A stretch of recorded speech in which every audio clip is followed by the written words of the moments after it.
por enquanto, a gente não tem previsão de retorno, né? A gente está com as aulas suspensas até o dia 1º de junho. Então, a última informação que a gente tinha tido é que a gente voltaria no dia 18, que seria a próxima segunda, mas mais uma vez já foi adiado. Então, 1º de junho, a nova data.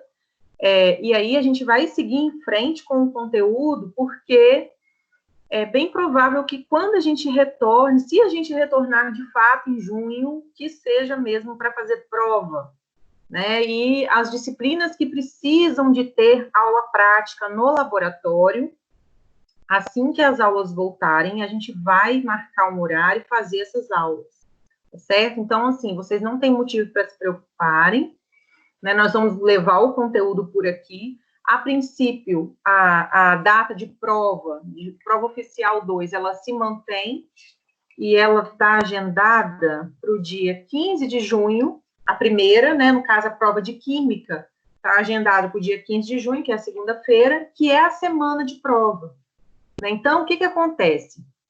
Até lá, a gente ainda tem mais, deixa eu calcular aqui direitinho, falando de farmácia clínica agora, né? Hoje é dia 14, então a gente ainda tem dia 21, dia 28, dia 4 e dia 11. Então, a gente ainda tem 4 aulas de farmácia clínica, 5 com a de hoje. Então, o que vai acontecer em relação à farmácia clínica? Só para deixar vocês super tranquilos em relação a essa disciplina. Hoje eu estou encerrando a unidade 3, a gente vai falar sobre a unidade 3 hoje, e aí a gente vai ter 3 aulas. As 3 aulas seguintes, nós vamos falar sobre a unidade 4, sessão 1, sessão 2 e sessão 3.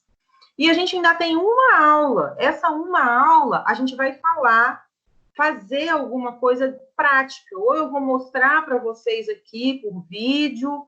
Eu vou pensar em alguma coisa bem bacana para a gente ter essa última aula antes da prova. Né? Então, assim, se a gente não voltar às aulas presenciais, né, pelo menos se a gente não voltar antes da prova oficial 2, vai dar tempo da gente ver o nosso conteúdo todo, a gente não vai deixar de ver nada, e a gente ainda fica com uma aulinha de sobra para que eu possa mostrar alguma atividade prática para vocês. Em Química também vai dar para a gente ver todo o conteúdo teórico. Porém, em Química é muito importante o conteúdo prático. E tem coisa que até dá para eu falar para vocês por vídeo, dá para eu mostrar e tal, mas algumas aulas, pelo menos 2, precisam ser no laboratório. Então, depois a gente vai ver uma forma, marcar a aula para que a gente faça essa aula no laboratório e ninguém fique no prejuízo em relação ao aprendizado. Ok? Então, dito isso, vou iniciar a nossa aula de hoje. A gente está na unidade 3 e a última sessão, a sessão 3. E essa sessão, ela vai falar sobre estudo do paciente, educação em saúde, estudo do paciente. Então, nessa aula, a gente vai ver alguns conceitos que são importantes a gente conhecer, né? Principalmente vocês agora que estão ingressando na faculdade, vocês estão no primeiro período, são conceitos que vocês vão aprender agora para carregar para depois, né? E provavelmente conceitos que vocês vão aproveitar até quando as pessoas da família começarem a perguntar a vocês sobre medicamento, né? Algum vizinho, alguém que saiba que vocês cursam farmácia, então vocês já vão ter algum conhecimento, né? Acredito que já tenham bastante ao decorrer desses meses, né? Que a gente tem estudado, mas vai ser mais coisas para vocês poderem conhecer hoje, que vocês vão sair com uma ideia bem bacana em relação à farmácia, à prática do farmacêutico. Então, pessoal, funciona assim. Todas as vezes que um paciente ele vai tomar um medicamento, dois desfechos podem acontecer. Podem acontecer 2 coisas. Pode acontecer que a pessoa tenha o efeito benéfico, que é o efeito esperado, mas pode acontecer também que a pessoa tenha alguns efeitos adversos. Então, olha só, na verdade, não são nem 2 coisas que podem acontecer. Podem acontecer 3 coisas. Primeira coisa que pode acontecer, a pessoa vai ter só o efeito benéfico. Segunda coisa que vai acontecer, que pode acontecer, ela ter efeitos ruins, mas manter os efeitos benéficos. E a terceira coisa que pode acontecer é dela não atingir os efeitos benéficos e ter efeitos ruins. Vocês já devem ter ouvido falar, ou às vezes até por experiência de vocês mesmos, vocês devem saber que todo o medicamento alopático, né, que são esses medicamentos tradicionais que a gente está habituado a comprar na farmácia, mas eles podem ter consequências ruins. Não tem nenhum medicamento que é isento de algum tipo de reação. Não existe, né? Então, a partir do momento que a gente coloca no nosso corpo uma substância química para corrigir alguma coisa, via de regra, ela vai corrigir aquilo que a gente quer, mas ela pode trazer uma consequência ruim. Então, é isso que a gente vai precisar de começar agora, com um olhar bem profissional, a gente vai precisar de começar a trabalhar, sabendo que um simples paracetamol que uma pessoa toma pode ter consequências ruins para a pessoa. Ou uma simples dipirona, uma simples neosaldina que a pessoa toma, pode trazer uma consequência ruim para a pessoa. E muitas vezes, até suplementos, como as vitaminas, os minerais, dependendo da forma como eles são ingeridos, administrados, eles podem trazer também uma consequência ruim. Né? E essas consequências ruins, esses efeitos adversos, que podem acontecer com os medicamentos, essas reações que a gente não quer que aconteçam, mas que podem acontecer, essas reações, elas vão variar muito de pessoa para pessoa. Então, a gente vai ter situações onde as pessoas, a pessoa toma o medicamento e ela se sente super bem. E a gente vai ter uma situação de uma outra pessoa que toma o mesmo medicamento, mas que essa pessoa não se sente tão bem. Né? E aí a gente vai ouvir diversas histórias, quando a gente estiver no balcão da farmácia, por exemplo, de paciente que chega e fala assim, olha, eu quero tomar esse remédio, mas eu quero dessa marca aqui, porque outra não funciona. Então, a gente vai ouvir situações mais diversas, porque o efeito do remédio ele vai variar de organismo para organismo. A gente não tem duas pessoas iguais. Nem gêmeos reagem da mesma forma a tratamentos farmacológicos, tá certo? Então, assim, dependendo do sexo, se é homem, se é mulher, então a gente tem prevalência de doenças, prevalência de medicamentos que um sexo responde melhor que o outro. A gente tem cor, raça, né? As pessoas da raça negra, elas têm algum tipo de medicamento que para elas pode funcionar de uma forma que para a pessoa branca é de outra forma, índio é de outra forma, né? E a gente tem a questão da idade, criança reage diferente de adulto, que reage diferente de idoso, né? Então, os medicamentos, eles, via de regra, eles podem trazer uma série de reações, e essas reações, elas vão ser de pessoa para pessoa.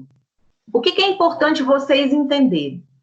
Quando um medicamento ele vai ser lançado no mercado, ele passa por uma série de testes. Vocês vão ter oportunidade de estudar sobre isso quando vocês forem estudar a introdução à farmácia, né? Farmácia profissão, na verdade, o nome da matéria.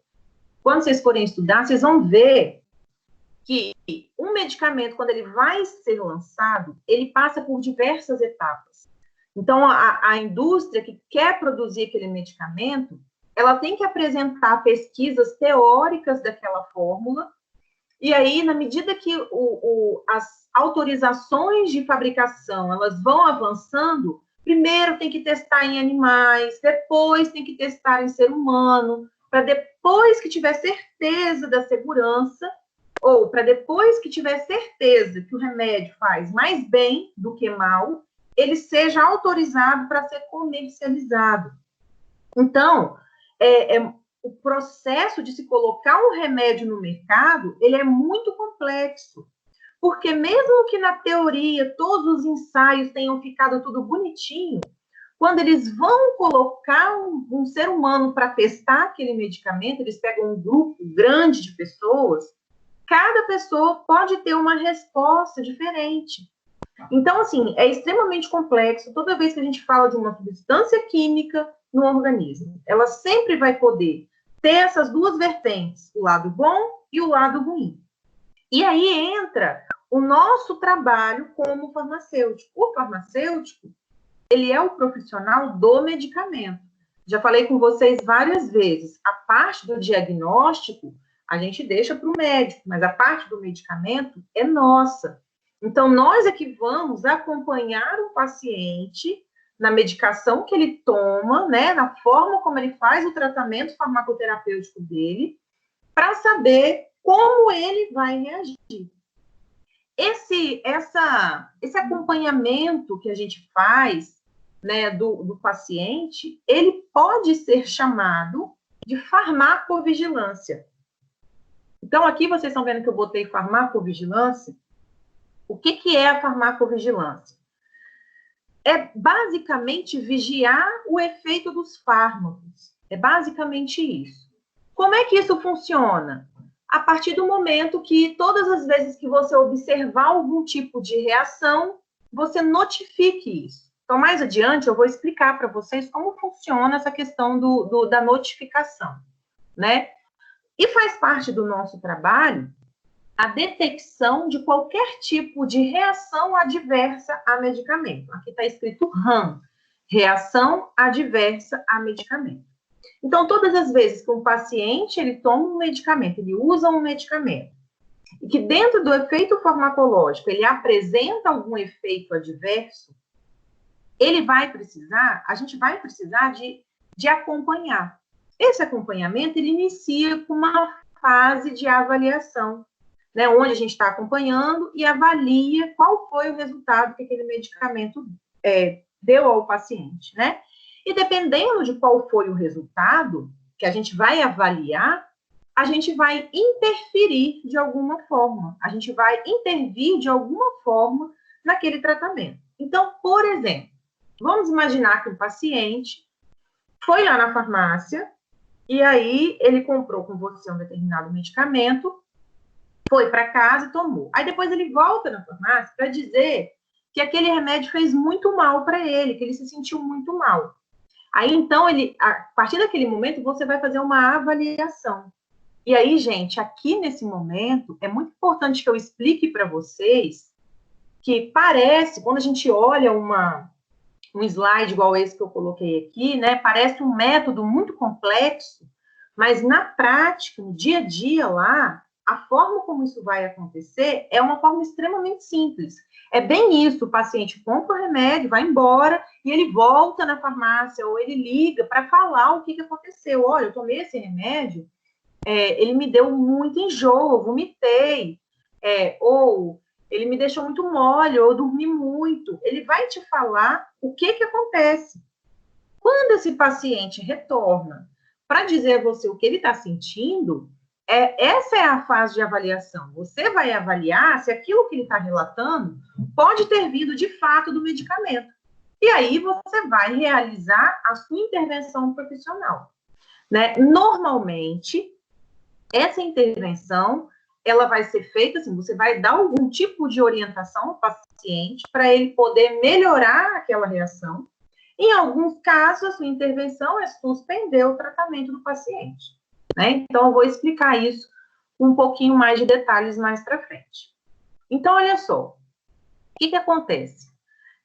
Além de todos os problemas que um paciente ele pode ter quando ele toma remédio, então, e tudo isso que eu disse a vocês, né, tipo, ele vai tomar um remédio para depressão, mas ele pode sentir alguma outra coisa, ele pode sentir um enjoo, ele pode sentir mal-estar, ele pode sentir uma agitação, ou ele vai tomar um remédio de pressão no início do tratamento, ele pode ter queda brusca de pressão e se sentir muito mal.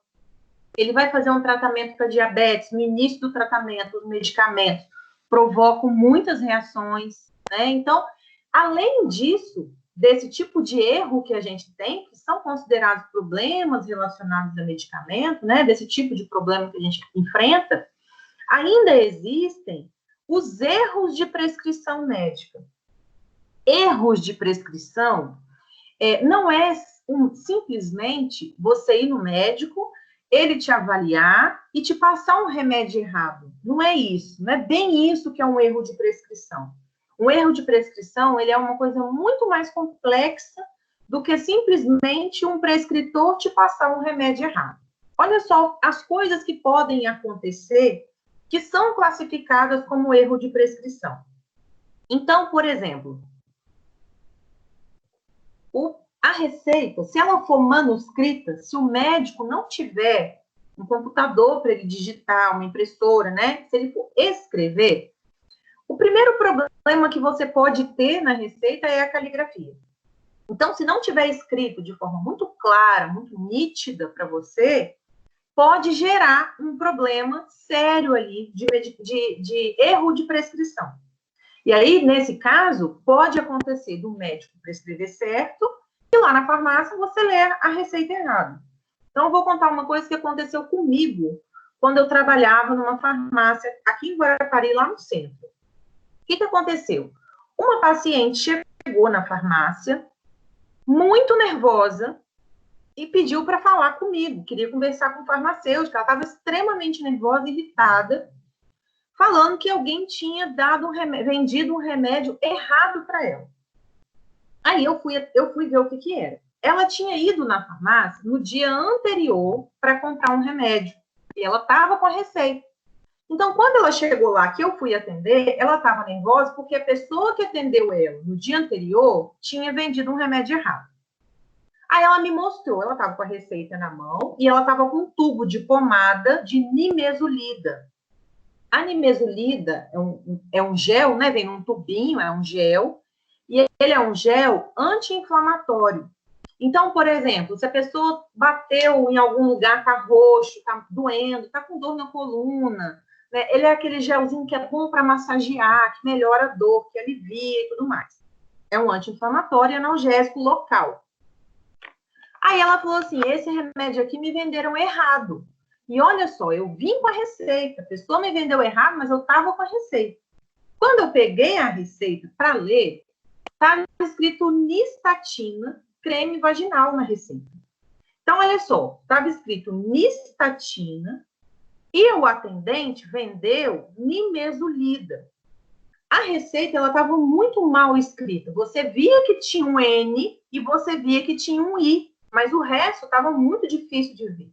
E não estava escrito na forma de usar que era aplicação na vagina, não estava explicando isso, né? Só que o que aconteceu? Essa mulher tinha ido no médico, ele passou a Nystatina creme vaginal, explicou para ela como é que era para ela usar, mas ela foi na farmácia e não falou nada, a atendente não perguntou nada, a atendente pegou a receita e entregou o remédio.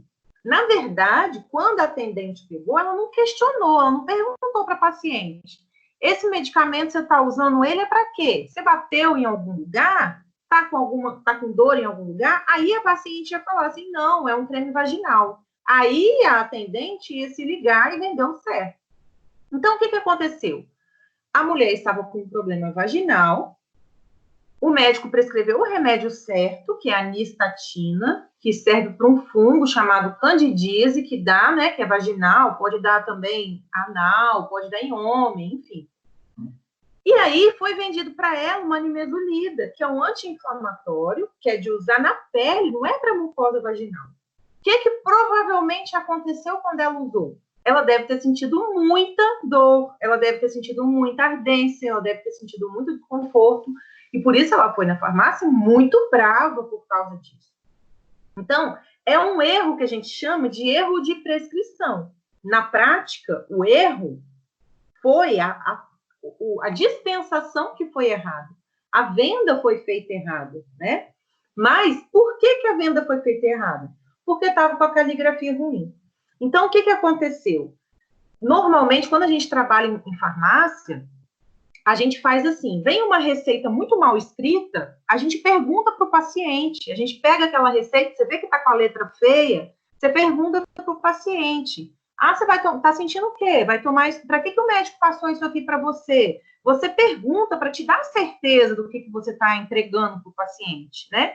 Mas nesse caso que aconteceu comigo lá, a atendente, ela não teve dúvida, ela só pegou, leu nimesulida e entregou. Se ela tivesse conversado um pouquinho com a paciente, ela já ia sacar o que era o remédio, né? Então, uma caligrafia ruim, ela pode trazer um erro de medicação. Uma vez, bastante tempo atrás, em Cachoeiro, aconteceu uma situação de uma criança morrer no hospital por causa da caligrafia ruim de uma prescrição de nebulização. Era um bebê e o médico havia prescrito uma gota de Berotec. Berotec é um remedinho que a gente bota para poder fazer nebulização. E ele é um remédio muito perigoso, né? Normalmente, para crianças, são 3 gotas, né? Adultos, 5 gotas, né? Ele é um remédio muito forte, muito perigoso. E aí, era um bebê e estava escrito uma gota na receita. Só que, no lugar do G da gota, parecia um 5. Então, quando a pessoa foi preparar a nebulização para a criança, a pessoa botou 15 gotas. Porque parecia na caligrafia, pelo G, parecia um 5. E aí a criança morreu por causa dessa nebulização feita errada. Foi uma maior confusão, saiu no jornal, a receita e tal. Existe lei que proíbe a caligrafia ruim, mas acaba que, como não tem fiscalização, os prescritores acabam fazendo uma prescrição com a letra ruim mesmo, né? Na correria deles e tudo mais. Não é nem intencional, mas acaba que pode produzir erros fatais. Outra coisa que pode acontecer, erro de dosagem. O erro de dosagem, a gente tem que estar muito esperto, porque nós, farmacêuticos, a gente conhece a dosagem dos medicamentos. E a gente precisa estar atento quando a gente vai fazer uma venda de um medicamento, ou se for no posto de saúde, quando você vai entregar, né? Por exemplo, vou dar um exemplo também. Uma vez na farmácia do posto, a paciente chegou com uma receita de fluconazol. Então, olha só, fluconazol é um remédio que a gente toma para fungo. Pode ser para micose de unha, pode ser para micose de pele, pode ser para micose vaginal, como é o caso da candidíase, para uma série de fungos. O que acontece? O fluconazol é um comprimido também forte, né, e hepatotóxico, né? Ele pode dar toxicidade no fígado. Qual é o jeito de tomar o fluconazol? Qual é a dose do fluconazol? Dose única. Ele é um comprimido de 150 miligramas, que é tomado em dose única. Dependendo do problema, o médico manda repetir depois de 15 dias. Dependendo do problema, o médico manda tomar 1 por semana. Mas a posologia, a dosagem dele é dose única. E aí, lá no posto de saúde, nós pegamos uma receita que estava escrito assim, fluconazol, um comprimido de 8 em 8 horas por uma semana. E aí, quando a gente se depara com um erro de dosagem, a gente não pode entregar o medicamento. Porque a partir do momento que a gente entregou, existe a nossa responsabilidade como profissional de estar entregando um medicamento errado, sabendo que aquilo está errado. O que deve ter acontecido nesse caso? O médico deve ter pensado em prescrever outra coisa e escreveu o fluconazol, porque tem um outro remédio que é usado para fungo, que é o metronidazol, que ele é usado de 8 em 8 horas por uma semana. E aí, gente, o médico, ele erra também. Então, eu já vi casos assim, de erro de dosagem, e que se nós atendermos, a gente está contribuindo para o paciente ter um problema sério.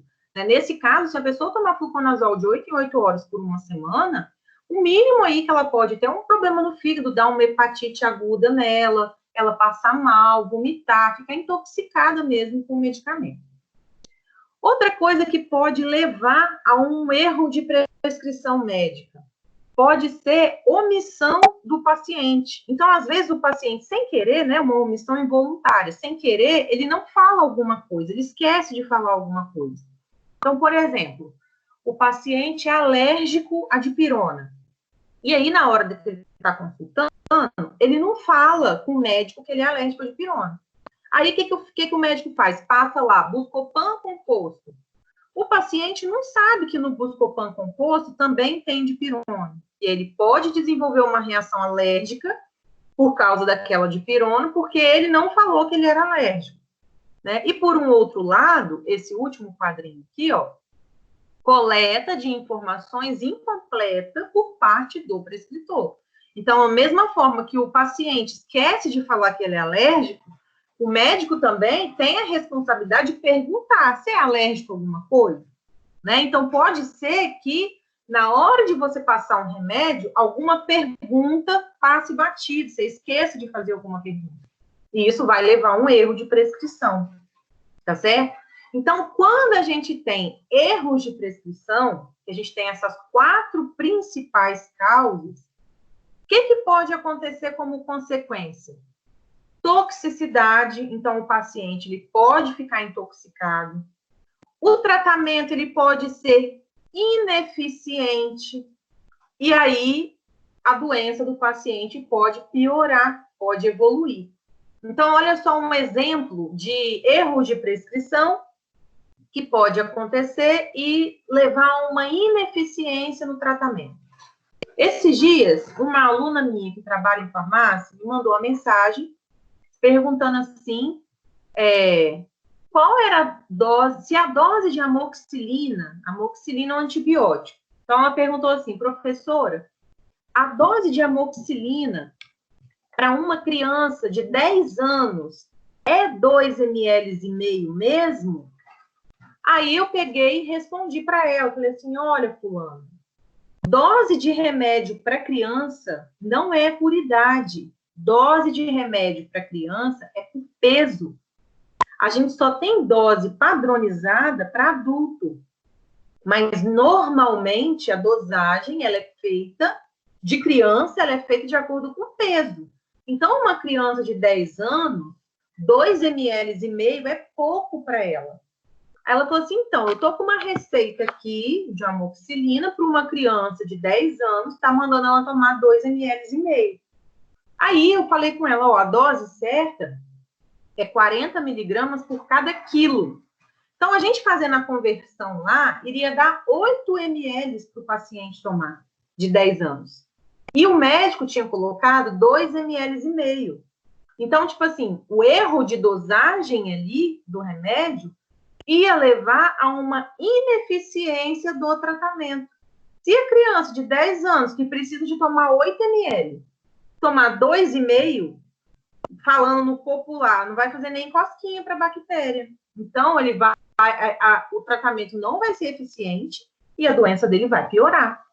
Né? Então, a gente tem que estar muito atento a isso. Por quê, gente? Qualquer erro que aconteça, desses tipos de erros de prescrição, a gente tem o que a gente chama de corresponsabilidade. Quem é o responsável? É quem prescreveu. Mas você é corresponsável porque você é um profissional formado, você é farmacêutico, e você viu um erro e você liberou a si mesmo. Então, a gente tem que ter olho clínico na hora de fazer a liberação de medicamento por causa disso, tá? Então, olha só, eu falei para vocês. Oi. Mas você, como farmacêutico, você pode entregar um remédio e mudar essa dosagem? Olha só, se for um antibiótico, como foi o caso da amoxicilina, a gente não pode mudar a dosagem, porque a dosagem, o que o remédio é controlado. Mas você também não pode entregar. O que você tem? Você tem 2 alternativas.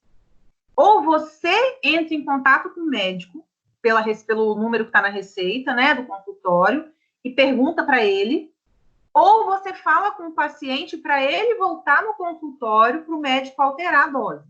Você tem essas 2 opções. O que você não pode é entregar errado. Agora, por exemplo, no exemplo que eu dei do fluconazol, que eu peguei lá, que era de 8 em 8 horas. Ai, desculpa. e a dose correta é uma vez por semana, eu mesma posso alterar. Entendeu? Eu tenho o dever de alterar. Falar assim, olha, esse medicamento não é de 8 em 8 horas, ele é um por semana. E aí você entrega, entendeu? Então, assim, se o remédio for controlado, receita controlada, ou receita azul, ou aquela receita de controle especial, a gente não pode alterar. Se a receita ela for de um medicamento comum, a gente pode. Só que o ideal é, antes de você fazer isso, você ter contato com o prescritor, tá certo? O que você não pode, de jeito nenhum, é entregar um negócio que você sabe que tá errado. Entende? Às vezes os pacientes não gostam disso. Às vezes eles falam assim, se for numa farmácia particular, tá? Não estou falando de SUS agora, não. Porque no SUS, a gente, farmacêutico, a gente tem muita liberdade de fazer as coisas. Porque o remédio está sendo dispensado para o paciente, ele não está pagando por isso, né? Não pelo menos em dinheiro vivo, ele paga através dos impostos. Mas ali a gente é responsável por aquele medicamento para fazer a entrega certa. Então, ali você tem muita liberdade de alterar a dose, de não entregar o remédio, de entregar a quantidade certinha. É tranquilo para trabalhar nesse sentido. Numa farmácia particular, a gente costuma ter problema porque o paciente não aceita, né? Ele fala assim, mas se o médico passou, eu vou fazer o que o médico está mandando. E aí, quando a gente fala assim, não, tem que voltar no médico para ele passar certo, o que o paciente faz? Vai em outra farmácia. Né? Tipo, se ele não bater de frente com o farmacêutico, outro atendente pode liberar para ele. Então, a gente tem esses problemas mesmo. Mas, assim, se o paciente compra um remédio, toma esse remédio de forma errada, principalmente se for numa dose mais alta. Se você estiver vendendo para ele tomar uma dose baixa, que o máximo que vai acontecer é o tratamento não funcionar, menos pior. Mas se você vender fluconazol de 8 em 8 horas e ele tiver um problema sério, que ele vai ter, aí você tem responsabilidade também, entendeu? Então, tipo assim, o que eu sempre fiz quando eu trabalhava? Todas as vezes que eu pegava uma receita que eu pensava esse negócio tá errado, eu ligava para o consultório. E aí, raramente eu falava com o médico. Na maioria das vezes, eu conversava com a secretária dele, explicava, ela conversava e trazia a resposta, tá? Então, assim, via de regra, a gente só deve alterar se conversar com o prescritor antes. Mas entregar errado, jamais, porque isso pode te trazer problema legal depois. Então, gente, eu falei para vocês que a gente tem problema. Quando você toma um remédio, pode dar um efeito ruim também, né? A gente tem os erros de prescrição e a gente tem também alguns problemas que o próprio paciente já pode ter, que levam a um efeito ruim do medicamento. Por exemplo, a insuficiência renal. Então, olha só. Insuficiência renal é quando mais de 70% dos 2 rins estão comprometidos ou não estão funcionando. Então, vamos entender aqui a função do rim. O que o rim faz? Os 2 rins nossos fazem. Todo o nosso sangue passa pelos nossos rins para poder ser filtrado. O que é filtrar um sangue? É retirar dele tudo que não faz parte daquele sangue. Né? Então, por exemplo, você comeu um monte de doce ou um monte de massa. Então, aquilo é convertido na hora da sua digestão em glicose. O que acontece? Quando acontece a conversão da glicose, ela vai para o seu sangue levar para dentro da célula e fazer todo o processo de respiração celular. Se sobrar glicose ali, ela não faz parte do sangue, entende? Então, na hora que ela passar pelos rins, ela vai ser retirada dali. Isso eu estou dando um exemplo muito simples de algo que faz parte da nossa dieta. Agora, vamos pensar no remédio. Você tomou lá dipirona. Aí, você tomou a Neosaldina para dor de cabeça. Na Neosaldina, a gente tem a dipirona como analgésico. O que acontece? Você engoliu a dipirona, a Neosaldina, ela foi para o seu estômago, do seu estômago ela desceu para o seu intestino, do seu estômago ela foi dissolvida, desceu para o seu intestino e foi para a corrente sanguínea o princípio ativo, o fármaco. esse fármaco se ligou nas proteínas do sangue e passou a circular pelo seu corpo. O sangue leva a dipirona para o local onde ela vai fazer o efeito, os receptores onde ela vai fazer o efeito, e vai ligar essa dipirona lá. A dipirona vai se ligar, vai produzir o efeito e o restante dela volta para o sangue. Esse restante que volta para o sangue, ele tem que sair do seu corpo de algum jeito. Como que ele sai do seu corpo de algum jeito? Passa lá nos rins, o rim vai olhar, opa, isso aqui não é do sangue, não. Isso aqui é dipirona, isso aqui não faz parte daqui, não. E joga essa dipirona para ser eliminada. Entenderam? Então, a filtração renal é para tirar do sangue o que não faz parte dele. E aí, a partir dali, é que vai ser eliminado aquele medicamento. Então, a gente vai ter medicamento, por exemplo, no caso da dipirona, depois de mais ou menos 6 horas que você tomou, ela começa a sair na sua urina. Ela começa a sair, ela vai para o seu bolo fecal. Né? Por quê? Porque ela passou, depois de um tempão que você tomou, 6 horas, já voltou para o rim. E o rim já começou a eliminar essa dipirona para ela poder sair do seu corpo. Né? Então, é assim, se você tomar um medicamento e ele não te fizer muito bem, se você sentir alguma reação ruim, uma forma de você acelerar a retirada dele do seu corpo é tomando muito líquido. Por que uma pessoa intoxicada toma soro na veia?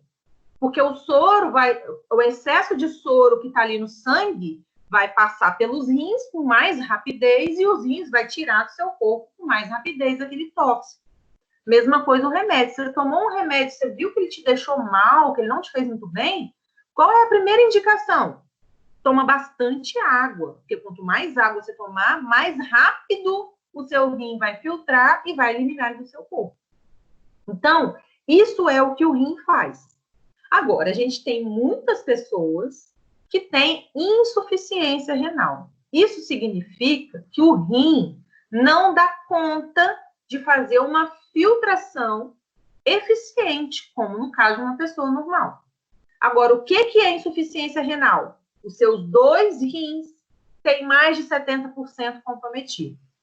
Aí vamos pensar naquela pessoa que tinha 2 rins e fez a doação de um rim para um parente que precisou. Ficou com um rim só. Esse um rim que a pessoa fica, ele dá conta tranquilo do trabalho. Se esse rim for saudável, ele trabalha por 2 numa boa. Então, a gente não considera uma pessoa que tem só um rim, a gente não considera que é uma pessoa que tem problema renal, que tem insuficiência renal. Se esse único rim estiver trabalhando muito bem, ok? Por que eu estou falando isso para vocês? Porque eu já recebi muitas perguntas de farmacêuticos falando assim, olha, professora, eu estou com um paciente aqui para tomar tal remédio, só que ele só tem um rim. E daí, se o rim dele funciona bem, não tem problema nenhum. Não é insuficiência renal ter um rim só. Isso tem que ficar bem claro. Né? Insuficiência renal é se ele tem um rim e se esse um rim tem 70% de comprometimento. Aí ele tem insuficiência renal. Né? E aí, o que acontece? Ele vai ter que fazer um procedimento chamado de hemodiálise. O que é hemodiálise? O cara vai lá, senta numa poltrona, é colocado um catéter nele e o sangue dele vai sair todo do corpo, passar pela máquina, para a máquina filtrar o sangue, e aí volta para o corpo. Entende? Então, o processo de hemodiálise é exatamente tirar o sangue todo do corpo, passar o sangue todo numa máquina e esse sangue voltar filtrado para o corpo. Tá certo? Esses pacientes que fazem isso são pacientes que têm um comprometimento renal. O que faz uma pessoa ter insuficiência renal? Pode ser por algum problema genético. Então, tem gente que nasce com um rim que é paralisado, um rim não funciona. Tem gente que nasce que um rim não desenvolve, só o outro que desenvolve mal. Então, pode ser genético. Pode ser um problema que a gente fala que é um problema socioambiental. né, por algum motivo, por exemplo, o paciente, a pessoa trabalha na lavoura, é um agricultor, trabalha com agrotóxico, anos e anos a fio trabalhando com agrotóxico, lesou o rim dele, né? Então, esse problema que ele teve faz com que o rim dele não funcione bem. Outra coisa, a pessoa sofreu um acidente, perdeu um rim no acidente. E o principal, gente, as pessoas que têm insuficiência renal decorrente de outros problemas de saúde.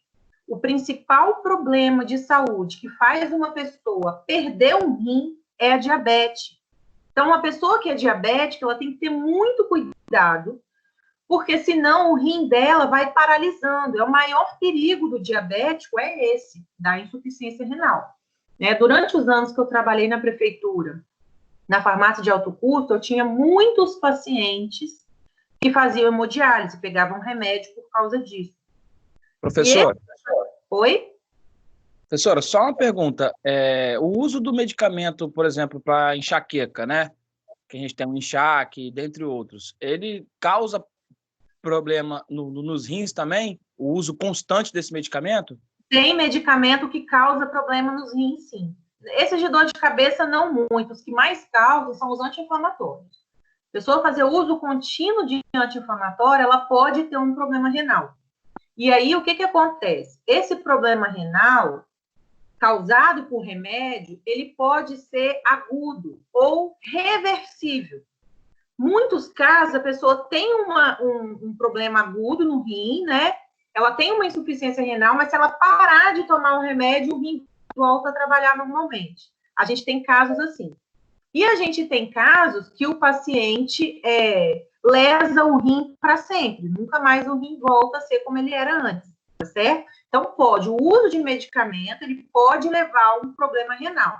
Pode levar a uma insuficiência renal momentânea, que a gente fala que é aguda, reversível, ou pode levar a um problema irreversível. De todos os problemas, o que mais causa problema renal irreversível é o diabetes, sem dúvida. Tá? A gente tem muitos casos de paciente que acha que a diabetes está controlada e quando vai ver, o rim já está quase 100% comprometido. Porque demora a aparecer mesmo, assim, como sintoma, demora a aparecer alguma coisa. Né? E aí acaba que às vezes a pessoa perde o rim, tem que fazer transplante, né? Então, assim, esses pacientes, por que eu estou explicando para vocês o que é insuficiência renal? Para vocês entenderem que uma pessoa que o rim não trabalha direito não vai filtrar o sangue da forma que tem que ser filtrada. E aí, nesse caso, qualquer remédio que a pessoa tomar, ele não vai ter aquele tempo de eliminação normal como nas outras pessoas.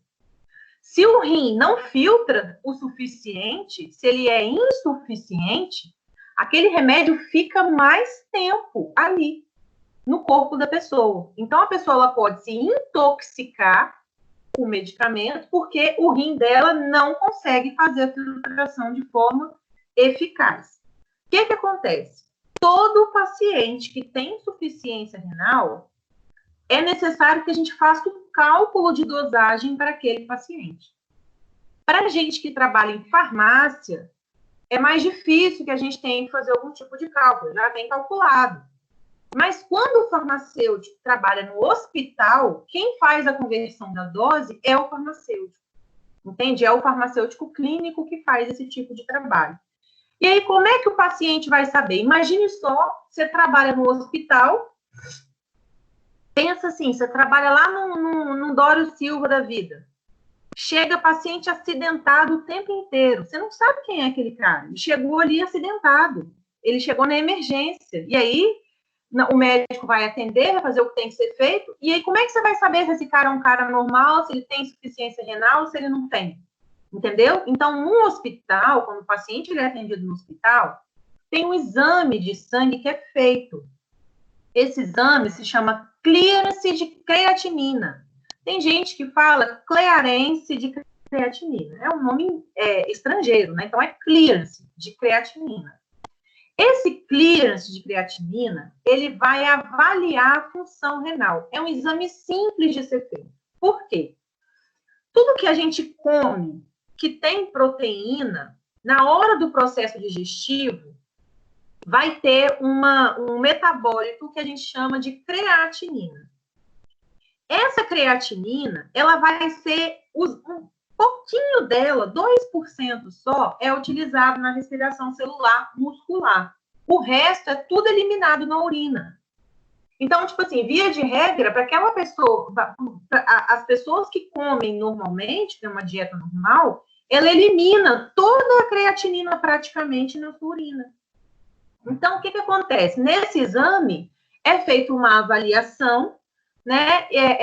Se os níveis de creatinina estão saindo normalmente. Então, existe um cálculo matemático que é feito, né? Em cada decilitro de sangue, tem que ter entre 0,6 e 1,3 miligramas dessa proteína. Então, tipo, quando não tem essa quantidade, aí o que a gente entende? O rim da pessoa não está trabalhando direito, porque não está eliminando a creatinina.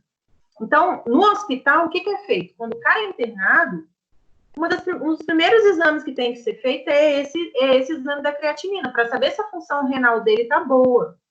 Se a função renal dele não estiver normal, aí ele precisa de ter um medicamento recalculado a dose, para ele não se intoxicar.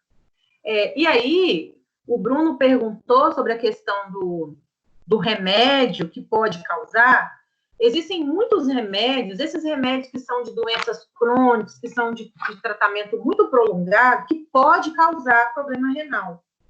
Então, esses pacientes, eles são monitorados com esse exame. Por exemplo, paciente que toma remédio para mal de Parkinson, os remédios que são usados para mal de Parkinson têm que ser usados para sempre, né? Mal de Parkinson não tem cura. A pessoa retarda a evolução da doença, mas não tem cura. Então, a pessoa vai tomar o resto da vida. Só que todos os remédios que são usados para Parkinson, eles podem causar lesão renal. Então, o que o médico faz com esse paciente de Parkinson?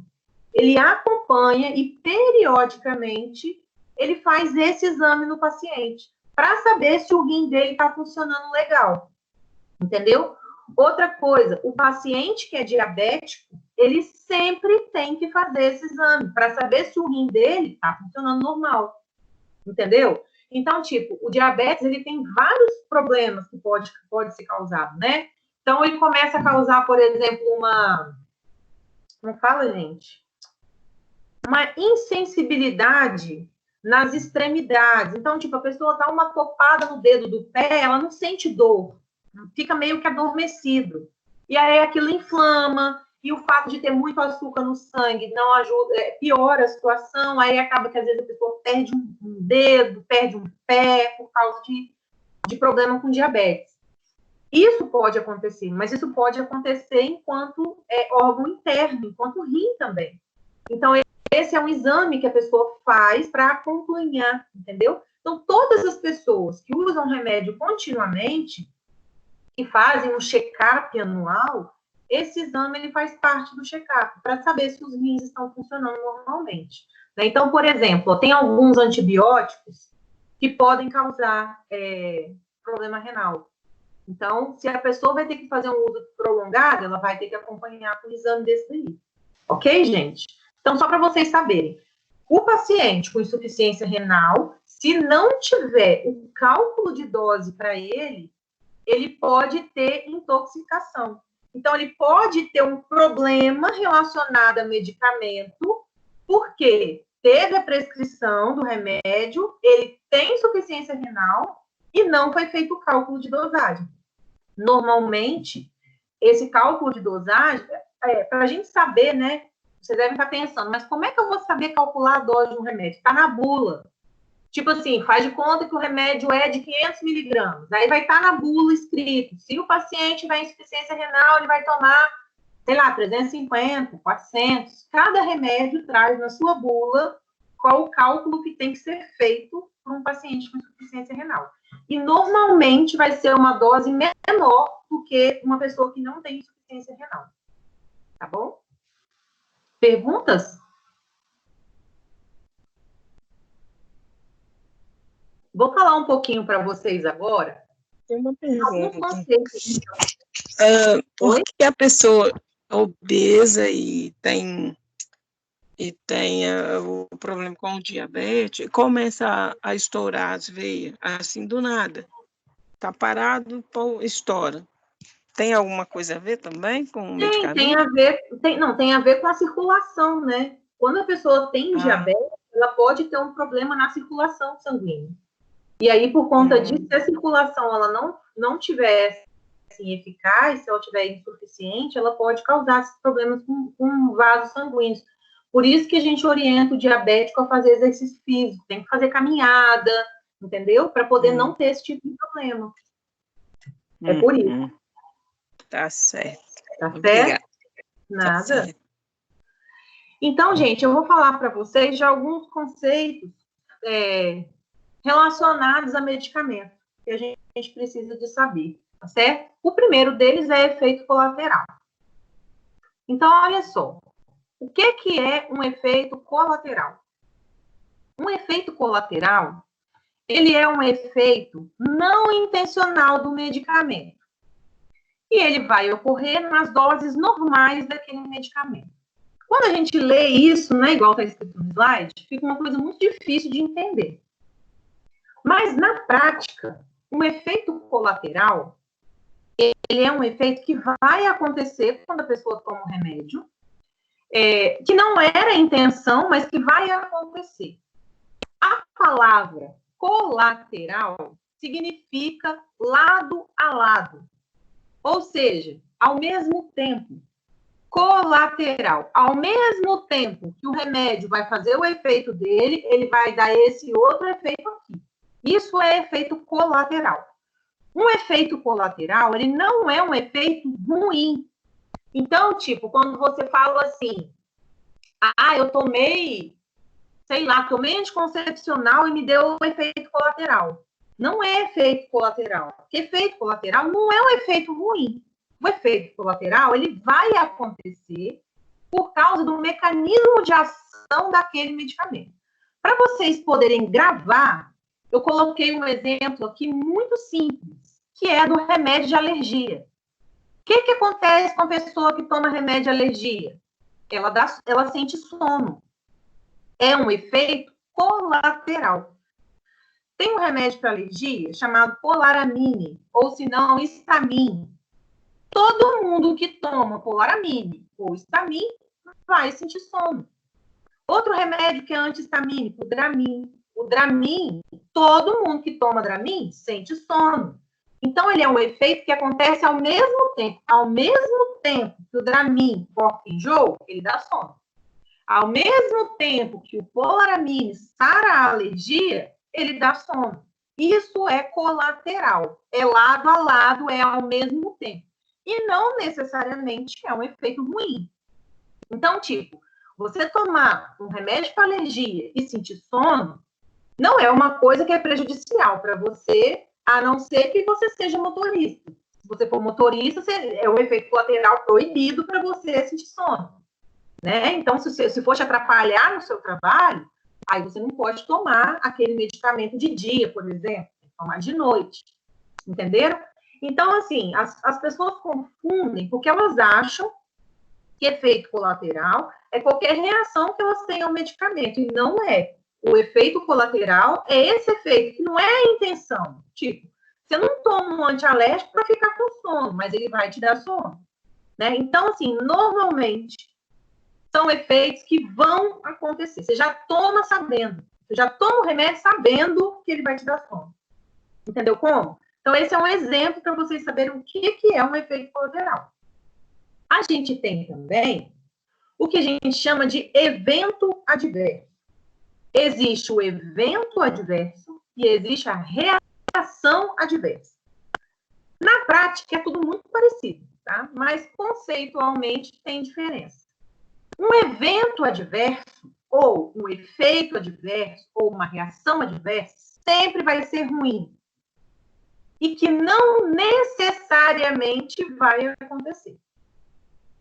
No caso do evento adverso, vai ser um problema que o paciente vai ter, um problema mais sério que o paciente vai ter quando ele toma um remédio. Aqui eu botei um exemplo da alergia ao medicamento. A alergia é um evento adverso.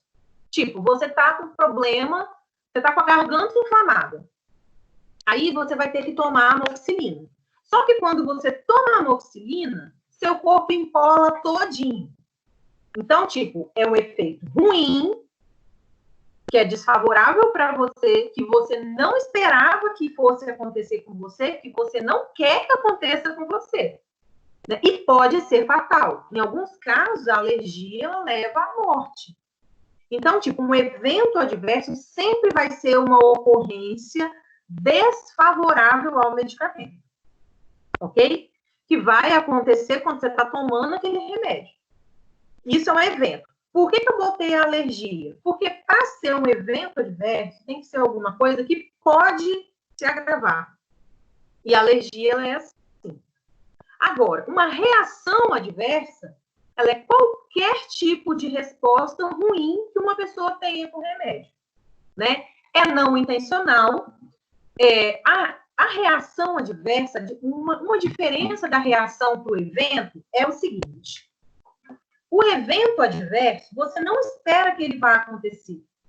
Você toma um remédio, você não espera que você vai ter uma reação alérgica àquele remédio. Então, pode acontecer. Né? Agora, uma reação adversa, você não quer que ela aconteça, mas quando você pega a bula do remédio, ele vai te dizer que aquilo pode acontecer com você. Então, se você for tomar, se você é mulher e você for tomar um anticoncepcional, vai estar escrito na bula dele, assim, que ele pode te dar dor de cabeça, que você pode vomitar, que você pode ter ganho de peso, entende? Então, a reação adversa, ela é uma resposta ruim, não intencional do remédio, que a pessoa tem depois que ela toma, mas que, assim, pode acontecer. Entende? Não necessariamente vai acontecer. Então, tipo assim, quando você tomar um Dramin, com certeza você vai ter sono, porque o sono é um efeito colateral. Então, você já toma o Dramin esperando que ele vai te dar sono. É um efeito colateral.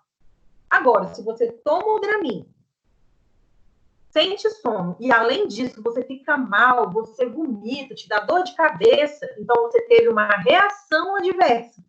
Porque aquele medicamento provocou em você enjoo e dor de cabeça. Tá certo? Enjoo e dor de cabeça é ruim, é inconveniente, é incômodo, mas não mata. Então, não é evento adverso, é reação adversa.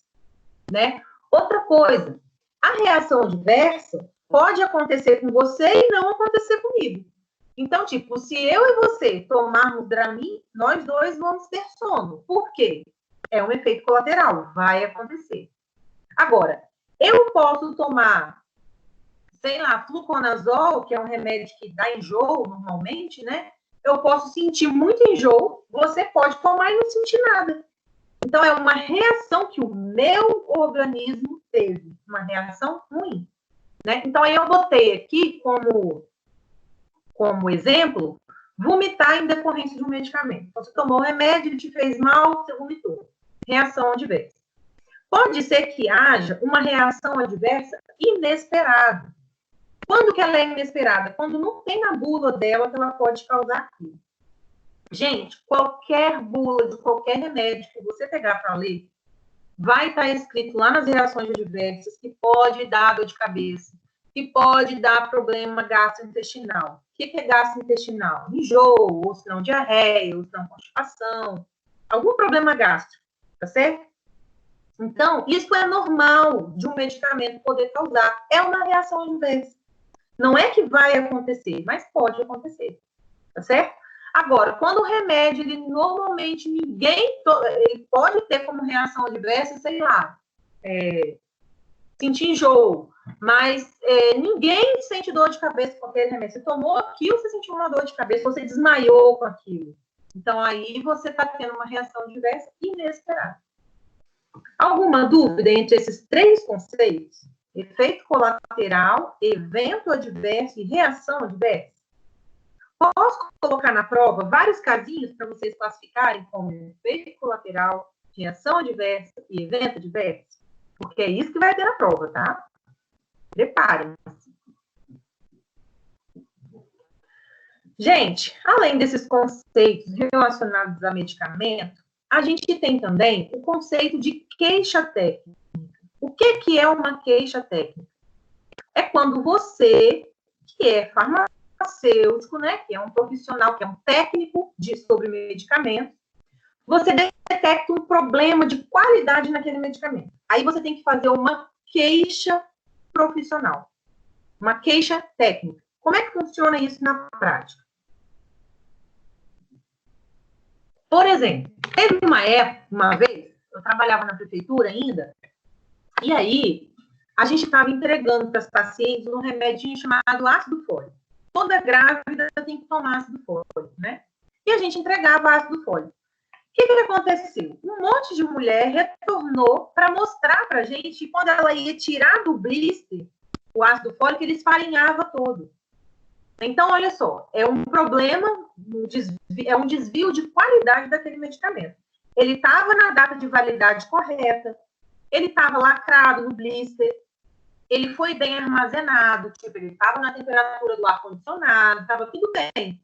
Mas quando a mulher ia tirar o negócio do blister, ele quebrava. Então, isso é um desvio de qualidade. O que a gente teve que fazer? Recolher todos que a gente tinha em estoque e eu tive que fazer um laudo, que é chamado de queixa técnica, para devolver aquele medicamento para o fornecedor. Se você trabalha numa farmácia, por exemplo, aí você vai lá e vende para o paciente uma caixa de remédio. O paciente chega em casa, quando ele abre, ele vê que dentro do blister está faltando um monte de comprimido. O blister está fechadinho, mas está faltando um monte de comprimido. Ele vai voltar na farmácia para reclamar. Aí você tem que fazer uma queixa técnica direto no 0800 do laboratório. Ou ligar para quem te forneceu aquele medicamento. Outro problema, o medicamento ele é em líquido, né? Faz de conta que está falando de um xarope. E aí o xarope, na formulação dele, tem muito açúcar. Só que quando você pega um xarope, um frasco de xarope, ele tem que estar líquido, ele tem que estar, como fala, límpido. Aí você pega, vende uma caixinha do remédio do xarope, quando o sujeito chega em casa e abre e pega, tem aquele monte de açúcar depositado no fundo. Isso é desvio de qualidade do medicamento, né? Porque sendo um xarope, não pode estar no fundo. Entenderam? Se for uma suspensão, você tem que agitar antes de usar, ele vai separar. Agora, se for um xarope, ele não pode estar separado, não pode ter nada, nem um grumo, não pode ter nem um cisquinho ali no meio. Né? Então, a queixa técnica é quando a gente faz uma notificação, a gente faz um documento reportando um desvio de qualidade no medicamento. Isso é queixa técnica. Notificação de caso é quando o paciente tem algum evento adverso, alguma reação grave, que você suspeita que seja por causa do remédio. Então, por exemplo, vamos fazer de conta que você está trabalhando lá na farmácia e que foi lançado um remédio super potente para dor. E aí esse remédio é novo, ele entrou no mercado agora, e está bombando na farmácia que você trabalha. Todos os médicos estão passando aquele remédio. O paciente chega na farmácia, ele quer aquele remédio para dor, porque aquele remédio é top. Não vamos falar para dor, não, né? Vamos falar de um remédio novo para Covid-19. Lançaram um remédio para acabar com o Covid-19. Aí, todo mundo foi comprar esse remédio na farmácia que você trabalha. Só que aí, várias pessoas começaram a relatar para você que ficaram com o coração disparado quando tomou o remédio, que sentiram falta de ar, ou que vomitaram. Isso não estava relatado na bula desse remédio novo. Falava que era um remédio super seguro, que não tinha esses problemas e tal, que o máximo era uma dorzinha de cabeça. Então, o que você vai fazer? Percebendo que esse paciente, ao tomar esse remédio, apresentou esse sintoma, você vai fazer uma notificação. Como você vai notificar? Você vai entrar no site da Anvisa e vai relatar. O paciente sentiu falta de ar após tomar medicamento X. O paciente teve arritmia depois de tomar medicamento X. O paciente sentiu pontadas no coração depois. E aí, o que acontece? Quando vários profissionais do Brasil inteiro começarem a notificar situações semelhantes, o que a Anvisa vai fazer? Opa, peraí, tem muita notificação aqui. Vamos ter que tirar esse remédio do mercado. Tem alguma coisa de errado com esse remédio. É assim que funciona. Quando vem alguém quando vem a Anvisa e retira um lote do mercado, retira um remédio do mercado, proíbe, porque começa a ter muita notificação de casos suspeitos de ter sido produzido por aquele medicamento, né? Quando eu terminei a faculdade, isso 1900 e bolinha, tinha sido lançado no mercado um remédio chamado Vioxx. Vioxx era um remédio anti-inflamatório e ele era o top de linha para dor na coluna e dor no joelho. Então, ele era caro e ele era muito eficaz. Todos os médicos passavam aquilo. Então, assim, bombava na farmácia a venda do Vioxx. E nós ficamos vendendo Vioxx meses. Só que aí, depois, o que começou a acontecer? Um monte de gente que tomou Vioxx morreu de infarto fulminante. E um monte de pessoas desenvolveram problemas cardíacos. E aí, por conta das notificações de caso, né, tipo, a pessoa apresentou problema no coração depois de tomar o Vioxx. Por causa de um monte de problema desses, a Anvisa descobriu que esse remédio, sendo utilizado a longo prazo, provocava problema no coração. Então, tipo, quando a empresa lançou o remédio, ela fez teste em ser humano. Só que ela fez teste por pouco tempo. Quando o paciente começava a tomar direto, ele dava problema cardíaco. Aí, o que aconteceu? Tiraram o remédio do mercado. Então, a notificação é isso, tá? É quando a gente relata alguma coisa que você suspeita, tá certo? E não quer dizer que aquilo que você relatou, a Anvisa vai investigar. Mas quando começa a ser um volume muito grande, aí eles investigam. Então, é importante a notificação, tá bem? Então, a notificação, normalmente ela é espontânea, ou seja, você notifica se você quiser, ou no site da Anvisa, ou no site da empresa que fabrica aquele remédio, se você quiser. E a gente tem casos de notificação obrigatória quando é caso de doença, igual agora, no caso de epidemia, de pandemia, como é o caso da Covid, se um laboratório testar alguém positivo, ele é obrigado a notificar.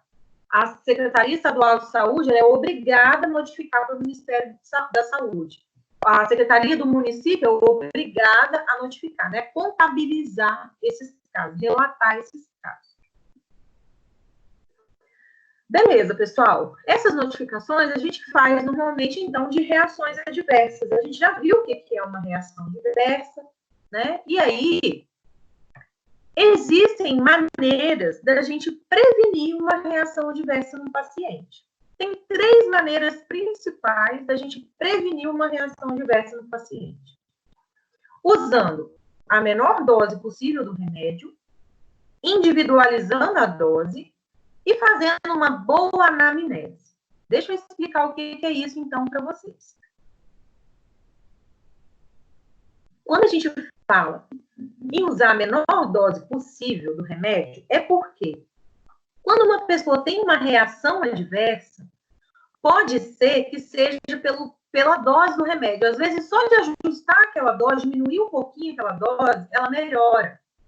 Então, por exemplo, a gente é orientado, todas as vezes que a gente vai indicar um remédio, a gente indicar na menor dose possível, para ver se vai funcionar. Se não funcionar, você vai aumentando a dose. Só que na medida que a gente aumenta a dose, a gente aumenta a possibilidade da pessoa ter uma reação adversa, ok? Então, por exemplo, existe um remédio chamado ibuprofeno. Ibuprofeno, ele é anti-inflamatório, analgésico e serve para febre também. Existe ele na farmácia de 300 miligramas, de 400 miligramas e de 600 miligramas. Aí você vai indicar para alguém. O que seria você prevenir uma reação adversa? Ao invés de você indicar o de 600, você indica o primeiro de 300. Talvez o de 300 resolva a dor da pessoa. Se a pessoa não melhorar com 300, você pode pedir para ela tomar 2, porque ela pode chegar até 600 miligramas, entende? Então, sempre quando a gente vai fazer uma indicação, a gente começa da menor dose. Se você for no médico com suspeita de hipertensão, ele vai começar o seu tratamento com uma dose bem pequenininha. Se não melhorar, ele vai aumentando. Mesma coisa de diabetes. A pessoa iniciou o processo de hiperglicemia, início de diabetes, ele começa numa dose pequena. Melhora a dieta, melhora o exercício e toma esse remedinho aqui. Se não melhorar, ele aumenta a dose. Então, uma forma de prevenir uma reação ruim é dando a menor dose possível. Se a menor dose resolver, excelente, melhor ainda. Individualizar a dose significa você dar a dose de acordo com o que a pessoa precisa. Isso, gente, seria o ideal, que todos os médicos passassem remédio em dose individualizada. Só que, na realidade, isso é o que menos acontece. O que seria individualizar uma dose? Vamos imaginar uma pessoa hipertensa, né, tem pressão alta, e ela precisa de tomar um remédio chamado losartano. Quando você vai na farmácia, existe losartana de 25 miligramas, de 50 miligramas e de 100 miligramas. Existem essas 3 doses. Aí, o que acontece? O médico vai e começa com 25 miligramas. Aí, o paciente começa a tomar 25 miligramas. Aí, não melhorou. O que o médico faz? Passa para 50 miligramas. A pessoa toma 50 miligramas e abaixa demais a pressão. Ou seja, 25 miligramas é pouco, mas 50 miligramas é muito. Talvez a paciente precisaria de tomar 35, 38 miligramas. Só que não existe esse remédio na farmácia. O que o médico deveria fazer? Mandar manipular. O remédio manipulado, ele é para individualização de dose. Não faz o menor sentido você ir na farmácia e mandar manipular o losartana de 50, sendo que você acha para comprar. E pronto. Agora, losartana de 38, losartana de 35, não existe. É para isso que tem a farmácia de manipulação, principalmente para isso. Né? E também, por exemplo, você tem que tomar hidroclorotiazida, losartana e atenolol. Ao invés de você engolir 3 comprimidos, você manda manipular tudo num só. Então, é para isso que tem a manipulação, para individualização da dose.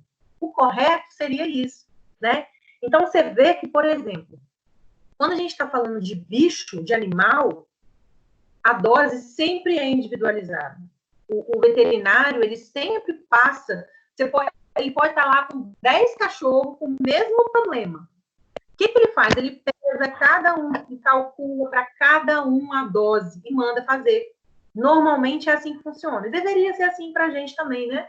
Mas como é mais prático você comprar o que tem no mercado, então acaba que é passado assim.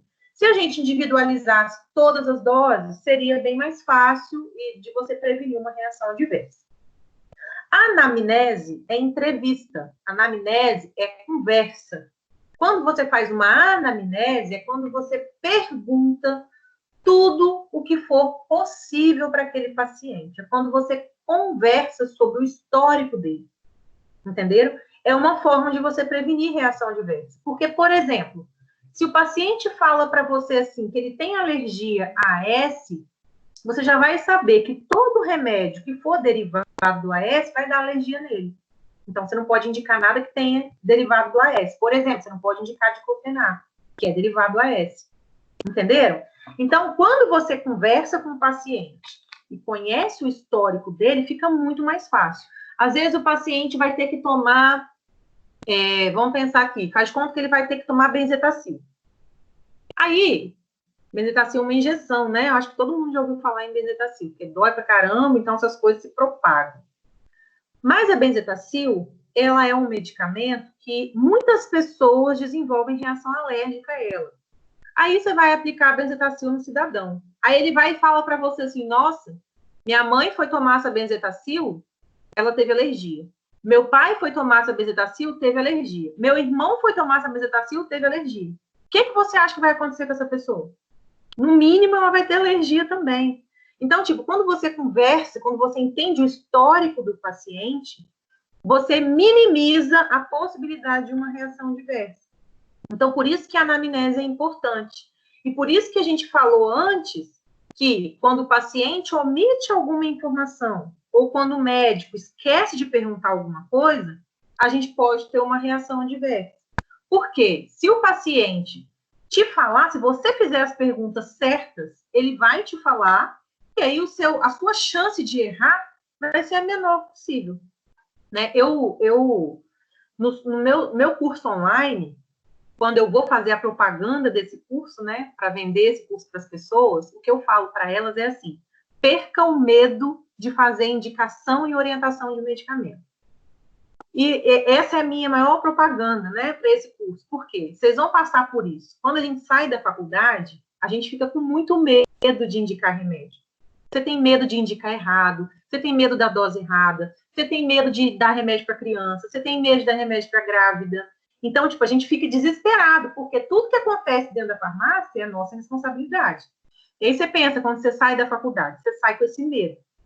Então, uma das primeiras coisas que eu ensino no meu curso é exatamente você saber fazer as perguntas certas para o paciente. Porque se você souber perguntar as coisas para o paciente, ele vai te dar toda a pista para você não errar na indicação dele. Entendeu? Então, é perguntar se ele tem alergia a alguma coisa, se alguém na família dele é alérgico, se alguma vez que ele já tomou aquele remédio alguma vez, como ele se sentiu. Então, tem uma série de perguntas que são simples, que você batendo um papo com o paciente, você vai perguntando e que vai te minimizar quase a zero a chance de você errar numa indicação de medicamento. Né? Eu, suei para poder aprender isso. Foi depois de estudar muito, depois de apanhar muito que eu aprendi. Mas, assim, tem técnicas que facilitam muito isso, entende? E a principal é a anamnese. Então, toda vez que você faz as perguntas certas, não precisa, gente, de você estar com a prancheta e perguntando um monte de coisa para o paciente, não precisa disso. É conversar, é bater um papo com esse paciente, entende? E aí, o que aconteceu? O que você está sentindo? Por que você está tomando esse remédio aqui? Né? E aí você vai desenvolvendo um assunto e você acaba minimizando a sua chance de errar, certo? Gente, eu posso seguir adiante, a gente fazer direto hoje, ao invés de fazer um intervalo? Faltam 5 slides só. A gente está terminando já. Sim. Vou seguir então, tá? Sim. Tranquilo. Concordo. Sim. Então, olha só. Agora, fiz tudo que eu tinha que fazer para o paciente não ter reação adversa. Fiz a anamnese, né? Analisei a prescrição dele, fiz tudo bonitinho, mas o paciente teve reação adversa assim mesmo. Como que a gente faz o tratamento de uma reação adversa? Então, o que acontece? Primeira coisa é a gente tentar reverter aquilo que a reação adversa está provocando. Uma das maneiras, eu já falei para vocês hoje, uma das maneiras que a gente tem de acelerar a eliminação do medicamento do corpo da pessoa é falando para ela ingerir bastante água. Quanto mais água ela tomar, mais rápido o remédio vai sair do corpo dela. Isso vai minimizar. Outra coisa, vamos pensar que a pessoa começou a tomar anticoncepcional. Dá bastante enjoo no início mesmo do tratamento. É um tipo de reação que normalmente dá na maioria das mulheres, de sentir esse enjoo. O que ajuda? O que você pode ajudar a pessoa a reverter isso? A pessoa tem que tomar anticoncepcional uma vez por dia. Né? Então, se ela toma e tem enjoo, a primeira providência que você vai falar, começa a tomar antes de dormir. Por quê? A pessoa vai tomar um remédio, vai dormir, se ela tiver enjoo, vai estar dormindo, né? Digamos. Então, vai minimizar esse enjoo. Outra coisa que melhora enjoo provocado por remédio é tomar água gelada, com bastante gelo. Dá umas bicadinhas, né? Não é virar um copão, não, porque senão a pessoa vomita. Mas uma coisa que melhora enjoo provocado por remédio é tomar água gelada. Né? Então, tipo assim, a pessoa comeu alguma coisa, fez mal, ela está vomitando muito, Não adianta ela tomar água gelada, não. Agora, se ela está tomando um remédio que fez mal a ela, a água gelada ajuda. Então, você vai ajudar nisso. Uma coisa que pode ser feita, reduzir um pouco a dose do medicamento dela, dependendo do remédio, né? No anticoncepcional não dá. Mas vamos supor que ela está tomando um remédio de pressão e está tendo quedas bruscas de pressão, está tendo sensação de desmaio. Aí ela tem que reduzir a dose. Uma coisa que acontece muito, quando a pessoa começa a tomar antidepressivo, ela tem sensação de queda de pressão. Não é que a pressão cai, não.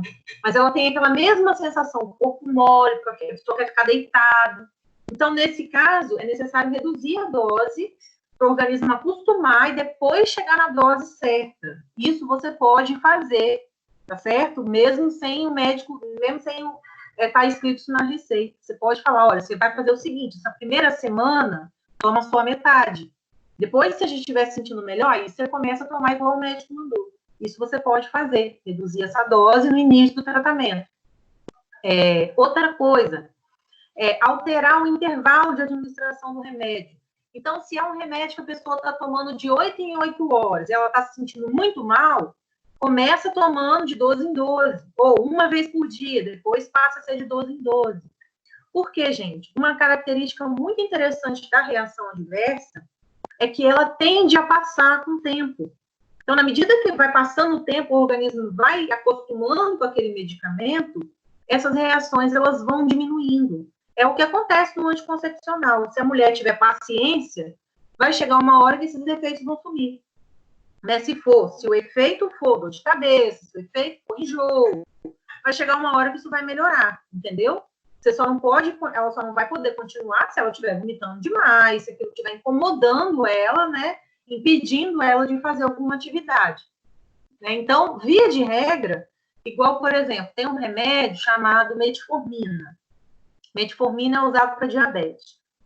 O que acontece com a metformina? Quando a gente começa a tomar metformina, dá muita diarreia, dá muito enjoo, às vezes a pessoa vomita.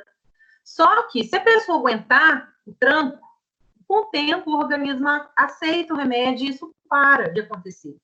Então, o que a gente faz? Vamos supor que ela tem que tomar a metformina de 8 em 8 horas.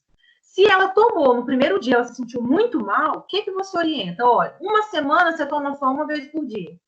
Na segunda semana, você toma 2 vezes por dia. Na terceira semana, você toma de 8 em 8 horas. Para o organismo ir adaptando. Entendeu? Porque uma característica importante da reação adversa é que, com o tempo, ela tende a diminuir. Pode ser que não diminua, mas a tendência é que diminua. Dependendo do tipo de reação, suspende o remédio, tá? Temporariamente, como eu estou falando, reduz a dose, depois volta ao normal. Ou definitivamente.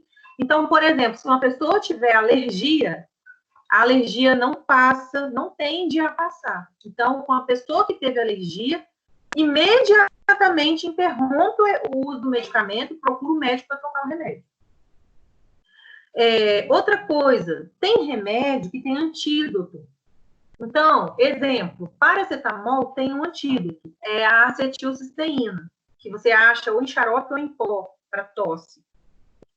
Quando a pessoa toma o paracetamol e ela tem uma intoxicação ou uma reação adversa grave, a acetilcisteína bloqueia a ação do paracetamol, é um antídoto. Então, dependendo do caso, vários remédios têm antídoto. Ah, professora, mas eu sou obrigada a saber? Não, na bula tem. Na bula fala qual é o antídoto daquele remédio, tá? E se a pessoa tiver uma reação muito grave, choque anafilático, perdeu o ar, tiver parada cardíaca, então ela vai ter que ter suporte para manutenção da vida, né? E aí já não é com você mais, mas você pode chamar o SAMU se for o caso. Bom, gente, agora eu vou falar um pouquinho para vocês, para a gente partir para a parte final da nossa aula. Vou falar um pouquinho sobre vigilância em saúde. Esses últimos dias, vocês devem ter ouvido falar ou devem ter visto na televisão falar sobre vigilância em saúde. Por quê? Porque começou essa semana a equipe da Secretaria de Saúde das cidades, dos municípios, a ir de casa em casa para testar as pessoas para o coronavírus. Então, isso é um trabalho da vigilância em saúde. O que é vigilância em saúde? Não é um órgão. O que eu quero falar? Vigilância em saúde. É uma divisão, é uma subdivisão do trabalho das secretarias de saúde do Brasil inteiro. Então, é assim, no governo do estado, você tem a Secretaria Estadual de Saúde. Dentro da Secretaria Estadual de Saúde, você tem a equipe de vigilância em saúde. Então, você tem um secretário, você tem vários profissionais da equipe de vigilância em saúde, que vão fazer o trabalho de vigilância em saúde estadual. Cada cidade tem uma Secretaria Municipal de Saúde. Dentro da Secretaria Municipal de Saúde, você tem a repartição Vigilância em Saúde. Qual é o objetivo da vigilância em saúde? Qual é o objetivo daquela equipe ali? Analisar a situação de saúde geral da população. Então, assim, a nossa cidade, quem mora aqui em Guarapari, ou vocês que são cidades vizinhas, na cidade de vocês, tem a vigilância em saúde. Dentro da vigilância em saúde, tem várias subdivisões. Quem são essas subdivisões? Controle de doenças transmissíveis, que é vigilância epidemiológica. Você tem vigilância da situação de saúde, vigilância em saúde ambiental, vigilância em saúde do trabalhador e vigilância sanitária. Então, isso são órgãos governamentais que têm o objetivo de analisar a situação de saúde em nível local, quando eu falo da cidade, em nível estadual, que é regional, e eu tenho em equipe nacional também, lá no Ministério da Saúde. Então, veja bem, o que esse pessoal todo faz? Tem as subdivisões, né? Então, cada vigilância vai fazer a sua parte do trabalho. Então, agora, o que a vigilância em saúde está fazendo? Está testando as pessoas para ver quem tem ou quem já teve Covid-19. O que é isso? Está analisando a saúde da população, os danos que a população já pode ter sofrido, ou analisando para prevenir que haja um dano maior. Então, o que vai acontecer com essas pessoas? Quando elas forem testadas, esse teste ele vai dar positivo se a pessoa já tiver tido o contato com o vírus. Né? Então, só para vocês entenderem como funciona. Então, a pessoa já vai ter tido contato com o vírus. Aí, o que tem além do teste? O que tem além do testezinho que eles furam o dedo? Além do teste, tem um questionário. Então, a pessoa ela vai responder um monte de perguntas.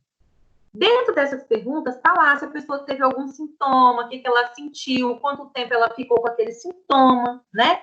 Se ela fizer o teste e der positivo, todo mundo da família também tem que fazer o teste. E aí eles vão contabilizando quantas pessoas já tiveram contato com o vírus. Dentro dessas pessoas, quantas tiveram sintoma, quantas não tiveram sintoma. E fazendo essa contagem, dá para ter uma ideia, em nível populacional, quantos por cento da população já teve contato com o vírus, quantos por cento da população não teve contato com o vírus, quantos por cento tiveram um contato ruim com o vírus, com sintoma, quantos foram assintomáticos. E a partir desses cálculos é que a vigilância em saúde da cidade vai dizer, olha, aqui a gente está com risco grande de ter epidemia, uma morte, de ter um agravo, de aumentar a transmissão. Ou não, aqui está tranquilo, a maioria já teve contato, quase ninguém teve sintoma, então Guarapari está tranquilo. Entende? Vocês devem ter visto na televisão que o governo do estado, ele selecionou algumas cidades para o comércio voltar normal, outras cidades para voltar em esquema de rodízio. Por quê? Porque a vigilância em saúde, junto com a vigilância epidemiológica, fizeram um cálculo baseado no quantos são os casos notificados, entendeu? Em cada cidade. Dependendo do número de casos relacionado à população, aí os esquemas de proteção são traçados, são elaborados. Então, só para vocês terem uma ideia, aqui em Guarapari, a gente tem mais ou menos 120 mil habitantes, mais ou menos por aí. Por enquanto, teve 5 óbitos e 70 e poucos casos confirmados. Se você pegar 120 mil habitantes e ver que foram 5 óbitos, proporcionalmente, é um número baixo. Então, lógico, gente, aqui eu estou falando de matemática, tá? Não estou falando de desrespeito às vidas de jeito nenhum, é só para vocês entenderem, pelo amor de Deus, cada uma vida é importante. Mas, epidemiologicamente falando, em termos de epidemia, de transmissão, você tem um volume muito grande de pessoas, um volume muito reduzido ter ficado doente, né, ter morrido, quer dizer. Agora, por exemplo, tem uma cidade aqui no estado chamada Fundão. Eu estava vendo no jornal hoje. Fundão, ela é a 14ª cidade brasileira mais perigosa no coronavírus. Por quê? Porque Fundão tem 7 mil habitantes. Ou seja, é um lugar pequenininho, tem pouquinha gente. Pensa 120 mil para 7 mil. E lá tiveram 5 mortes. Então, aqui teve 5 mortes. Lá teve 5 mortes. Só que lá é alto risco, porque lá a população é muito pequena, se for comparado com daqui, por exemplo. Entenderam? Então, a vigilância em saúde, ela vigia esse tipo de situação. Se vai virar uma epidemia. Epidemia é em nível local, pandemia mundial. Então, a gente fala que é pandemia porque é o mundo inteiro que está com esse problema. Entenderam? Então, quem faz esse controle são as vigilâncias epidemiológicas e as vigilâncias em saúde. E aí, assim é que eles conseguem traçar, né, as medidas protetivas para a população. Tá certo? Então, tipo assim, vai ter que fazer hospital de campanha, vai ter que fazer o quê? Vai ter que fazer o lockdown. Lockdown é todo mundo ficar em casa. Por que se faz lockdown? Porque se todo mundo ficar doente ao mesmo tempo, não tem lugar no hospital para atender todo mundo. Pensa, Guarapari, que nem hospital tem. Como é que seria se um monte de gente ficasse doente ao mesmo tempo? Ia todo mundo para a UPA? Como é que ia ser? Então, isso é ficar em casa, entende? É você evitar que muitas pessoas fiquem doentes ao mesmo tempo. Quem faz esse controle é a vigilância em saúde. É ela que fala, não, aqui está tranquilo, pode liberar o comércio, pode andar, por quê? Se alguém ficar doente, eu tenho leito para receber lá na UPA. Então, tá tranquilo, né? Então, tipo assim, por isso que vai muito da consciência de cada um também sobre o que ser feito. Às vezes as pessoas não têm ideia do que é isso. Entende? Às vezes as pessoas não têm ideia do que é você chegar no hospital, olha, não posso te atender. Mas eu tô morrendo, não posso te atender, não tem lugar. Né? Então, às vezes as pessoas não têm noção do que é isso, que é o que está acontecendo lá na Amazônia, Belém do Pará. Né? Então, as vigilâncias de lá já notificaram há muito tempo, mas não adiantou, tá?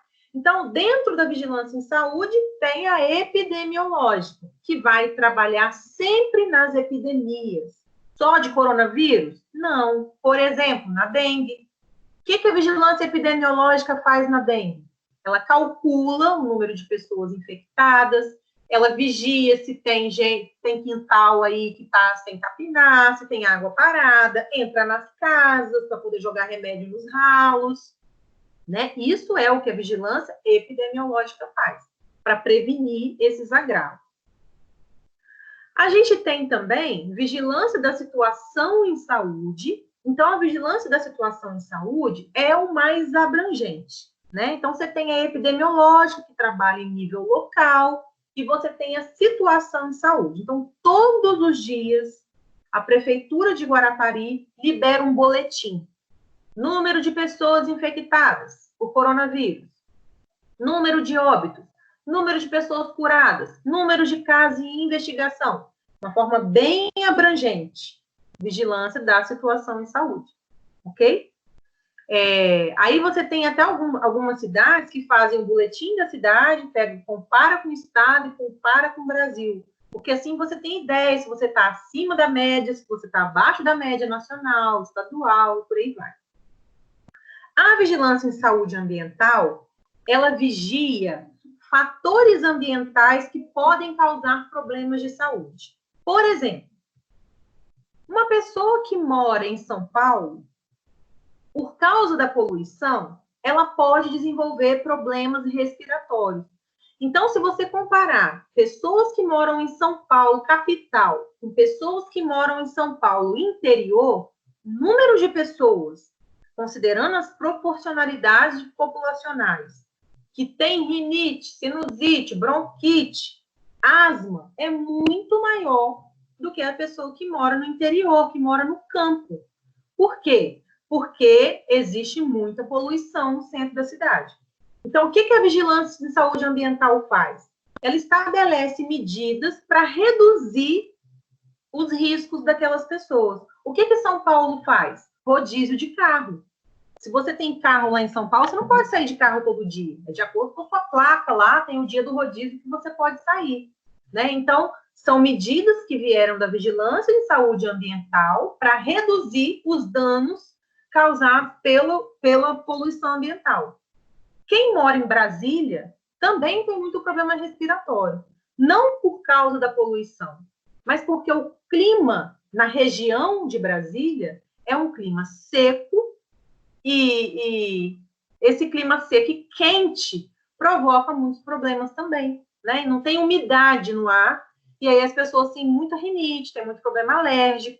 Então, quem faz essa contagem do tipo de problema que pode acontecer é a Vigilância em Saúde Ambiental. Tudo que relaciona ambiente é a Vigilância em Saúde Ambiental. A Vigilância em Saúde do Trabalhador já envolve todas as medidas para proteger a saúde do trabalhador. Então, por exemplo, o trabalhador que trabalha no campo com agrotóxico, ele tem que usar máscara, ele tem que usar uma roupa adequada, ele tem que usar bota. Quem determinou isso? A Vigilância em Saúde do Trabalhador, para prevenir que aquele agrotóxico faça mal a ele. O cara que trabalha no trator, ele tem que usar um troço no ouvido. Por quê? Senão ele pode ficar surdo por causa do barulho, ou pode desenvolver uma labirintite por causa do barulho. Então, ele tem que usar aquele troço no ouvido. Quem foi que determinou isso? Vigilância de Saúde do Trabalhador. Então, você vê que existem órgãos governamentais para vigiar a saúde da população. E, por último, a gente tem a vigilância sanitária. A vigilância sanitária, gente, ela faz todo o controle para eliminar, diminuir ou prevenir riscos à saúde e intervir em problemas sanitários. Ou seja, a vigilância sanitária, ela não vai só na farmácia, notificar a farmácia, no hospital, ver se está tudo certo no hospital. Não, a vigilância sanitária, ela vai na cozinha do restaurante, porque se o restaurante não tiver a higiene adequada, as pessoas que vão comer naquele restaurante vão se intoxicar, vão ficar doentes e vão precisar do sistema de saúde.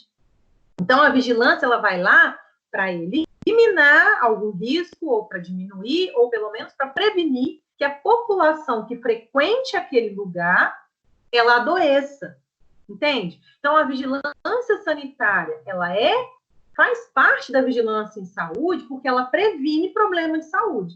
Então, quando ela vai lá no açougue, visitar o ambiente do açougue, verificar como é que funcionam os bastidores lá, ela está prevenindo doença, mesmo que ela está indo num lugar que é de comida, né? Que é de vender carne. Ela está indo lá para ver, essa carne é de boa procedência?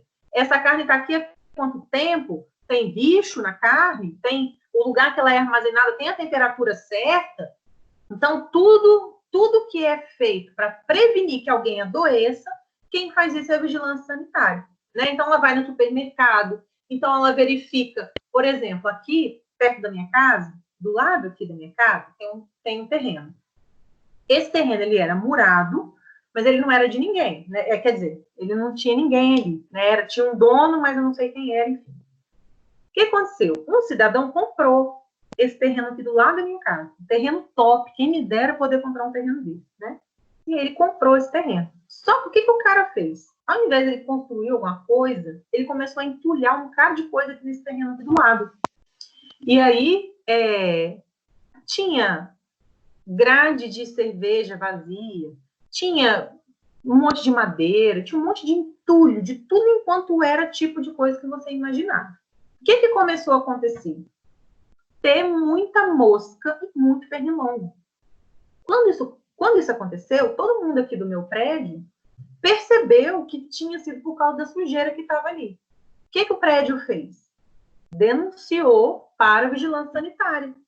Então, a vigilância sanitária veio, notificou para poder limpar o quintal, para poder limpar o terreno. Por quê? O terreno sujo pode dar mosquito da dengue, chikungunya, zika, e aí vai causar problema de saúde. Então, é limpar um quintal para prevenir problema de saúde. É ir no açougue para prevenir problema de saúde. É ir no supermercado para prevenir problema de saúde. Isso que a vigilância sanitária faz. Ela vai na farmácia para que você tenha segurança que quando você compra um remédio, ele está no prazo de validade, né? Por exemplo, a vigilância sanitária, se você botar um remédio com tarja vermelha fora do balcão, ela vai te notificar e pode até te multar. Por quê? Quando você deixa um remédio daquele pro lado de fora, a pessoa que não sabe, por exemplo, o omeprazol, ele tem uma tarja de prescrição simples, ele está pro lado de fora do balcão. A vigilância vem e notifica o farmacêutico ou até multa a farmácia por causa daquilo que está ali. Porque ela quer que a pessoa não compre aquele remédio à toa, só se ela precisar. Se ficar ali a amostra, a pessoa vai comprar. Você não pode ficar fazendo qualquer tipo de propaganda de remédio, porque senão você induz a automedicação. É problema de saúde. A vigilância sanitária não deixa. Entenderam, gente? Toda vez que eu falo de vigilância sanitária, eu lembro da Grande Família, né? Porque tinha o Linneu. O Linneu, ele era aquele cara chato, né? Enjoado. Tudo dele era muito certinho. Ele queria fiscalizar tudo, era tudo sempre muito limpo. Bar, padaria. Por quê? Porque tudo isso pode trazer problema de saúde. Falei demais. E aí? Dúvidas? Alguma consideração, algum comentário, perguntas? Não? Nada? Nada. Então, ou falei muito bem, ou vocês são muito inteligentes, ou as duas coisas. Você falou muito bem. Vocês são muito inteligentes, ora. Falou, entendeu, né? Assim fica fácil de entender. Ah, que bom. Gente, então, é só isso por hoje. Acabamos. A aula foi gravada, vou colocar lá. O que mais que eu queria falar com vocês? Segunda-feira, a gente está junto de novo, né? Não vai ter atividade hoje. A atividade de farmácia clínica para valer a nota parcial vai ser uma atividade só. Obrigada, Kézia. Um beijo para você. Beijo. Foi aquela que você já fez? Qual? Aquela dos medicamentos? Ou vai ter ainda? Você fala qual atividade? Aquela da tabela? Isso. Aquela eu já botei a nota. A nota do segundo bimestre agora é que falta ainda. Aí eu vou dar uma atividade só. Semana que vem eu passo a atividade para vocês, que vai ter um prazo bom para fazer. Sim, tá deixa bem? eu te perguntar. Eu não sei se é de farmácia clínica ou de química, que é para entregar também até dia 18, parece. É de química. As unidades. Não, as unidades feitas do AVA. Ah, tá. É de química. É de química. São todas as unidades ou até antes da 4? Não, é a 3 e a 4. 3 e a 4. Ah, ok. Isso. Tá bom? Tá bom. Aí, então, pessoal, a gente se vê na segunda-feira, tá bom? Por hoje é só. Obrigada. Um beijo para vocês. Até semana que vem, então. Bom final de semana, tá? Você também. Boa noite. Boa noite. Boa noite, professora. Boa noite. Falou, boa noite. professor. Boa noite. Boa noite.